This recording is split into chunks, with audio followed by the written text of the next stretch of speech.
बड़ी मशहूर कहावत है, जब घी सीधी उंगली से नहीं निकले तो उंगली को टेढ़ा करना पड़ता है। बांग्लादेश में शेख हसीना की सरकार का सत्ता पलट के बाद बांग्लादेश में आतंकवादी समर्थित अंतरिम सरकार चल रही है। मोहम्मद यूनुस भारत और बांग्लादेश के सीमावर्ती इलाकों में चीन की मदद से माहौल को बिगाड़ने की कोशिश में जुटे हैं।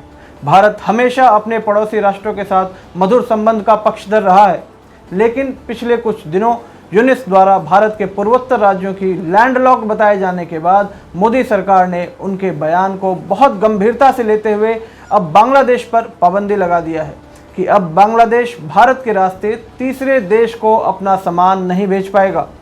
नमस्कार, मैं हूं कृष्णा अग्रवाल और आप देख रहे हैं न्यूज़ नाउ। भारत और बांग्लादेश के बीच पिछले कुछ समय से बिगड़ते रिश्तों के बीच मोदी सरकार ने एक बड़ा और सख्त कदम उठाया है। भारत ने बांग्लादेश को दी जाने वाली ट्रांसशिपमेंट सुविधा को तत्काल प्रभाव से समाप्त कर दिया है, जिसके तहत बांग्लादेश भारतीय बंदरगाहों और हवाई अड्डों के रास्ते तीसरे देशों को अपना सामान निर्यात करता था। यह फैसला बांग्लादेश की अंतरिम सरकार के प्रमुख सलाहकार मोहम्मद यूनुस की भारत विरोधी टिप्पणियों और पूर्वोत्तर राज्यों को लेकर दिए गए विवादित बयानों के बाद आया है। केंद्रीय अप्रत्यक्ष कर और सीमा शुल्क बोर्ड ने 8 अप्रैल को नोटिफिकेशन जारी करते हुए इसकी घोषणा की।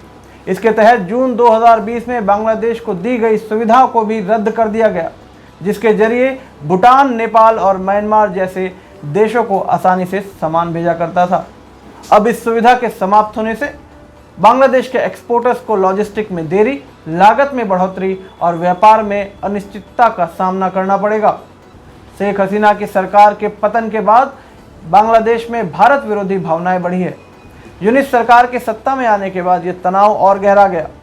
हाल ही में अपनी चीन यात्रा के दौरान मोहम्मद यूनुस ने भारत के पूर्वोत्तर राज्यों को लैंडलॉक्ड बताते हुए कहा था कि इन राज्यों की समुद्र तक पहुंच के लिए बांग्लादेश एकमात्र रास्ता है।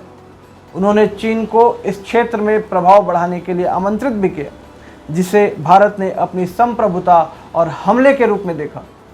इसके अलावा बांग्लादेश में अल्पसंख्यकों, खासकर हिंदुओं पर बढ़ते हमले और भारत के खिलाफ प्रदर्शनों ने दोनों देश के रिश्तों में कड़वाहट ला दी है।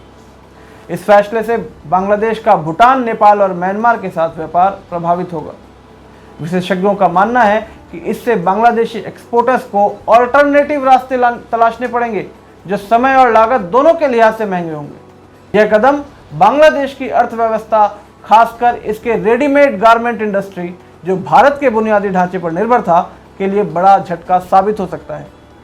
भारत ने हमेशा बांग्लादेश के साथ मैत्रीपूर्ण और दोस्ती के संबंधों की वकालत की है, लेकिन हाल के घटनाक्रमों ने दोनों देशों के बीच अविश्वास की खाई को चौड़ा कर दिया है।